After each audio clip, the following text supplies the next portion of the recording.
Hello, I'm Dan Steiner from DL Steiner Incorporated. I'm a professional electrical engineer. I have been working with industrial power distribution for 35 years and have been involved for the past 20 years in assisting companies in developing an electrically safe workplace. The statistics on electrical accidents are sobering. On average, each year in the U.S., there are 4,000 non-disabling electrical contact injuries, 3,600 disabling electrical contact injuries, and one person is electrocuted every day. There are in excess of 2,000 workers sent to burn centers. Electrical arc flash burns account for 10% of all burn center victims. These facts show why you and every worker who comes in contact with electrical hazards should care deeply about pursuing electrical safety in the workplace, and why the NFPA 70E is important to you. Electrical use is so common that we have taken it for granted and become complacent to its risk. If each worker had a vivid understanding of the potential danger lurking behind every switch and panel from electrical energy, they would make it a priority to understand and apply the electrical safety procedures found in OSHA and NFPA 70E regulations. So let's take a few moments to better understand these risks. There are three basic risk categories associated with electrical use. They are electric shock, arc flash, arc blast. Without proper care, any one of them could intrude dangerously into your workplace.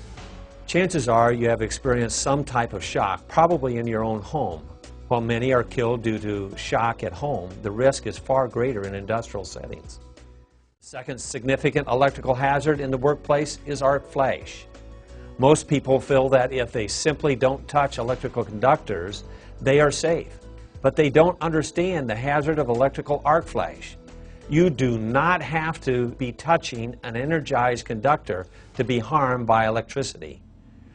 You can see that electrical arc can be sustained over a gap of many feet through nothing but air. There is a specific distance where electricity will jump across an air gap between two conductors, like the spark in a spark plug or an arc welder. This is called the arc over distance. The distance the arc will jump depends upon the voltage. The more voltage available, the further it will jump. When an arc begins, it has a tendency to grow. The arc produces a cloud of electrically conducting plasma. The plasma conducts electricity much better than the air. This allows more electricity to pour into the arc, and the size of the arc grows and grows. This is the beginning of an arc flash. With enough current available, it can grow to awesome proportions in a fraction of a second. According to OSHA, live parts to which an employee may be exposed shall be de-energized before the employee works on or near them, unless the employer can demonstrate that de-energizing introduces additional or increased hazards, or is infeasible due to equipment design or operational limitations. Remember, for an accident to occur, three things all must be present: a hazard, exposure to the hazard, and a trigger. A de-energized circuit effectively removes the hazard to the worker. In the absence of harmful electrical energy, the worker is safe. There are times when hazardous electrical activity will intrude in your workplace. So how can you identify the level of risk and take the appropriate steps to protect yourself? OSHA and the NFPA 70E require appropriate warning labels to be applied to electrical equipment that may pose a threat of shock or arc flash to employees. They contain important safety information for the employee when live conductors are exposed, or when operating a circuit breaker, fuse switch, or resetting a starter.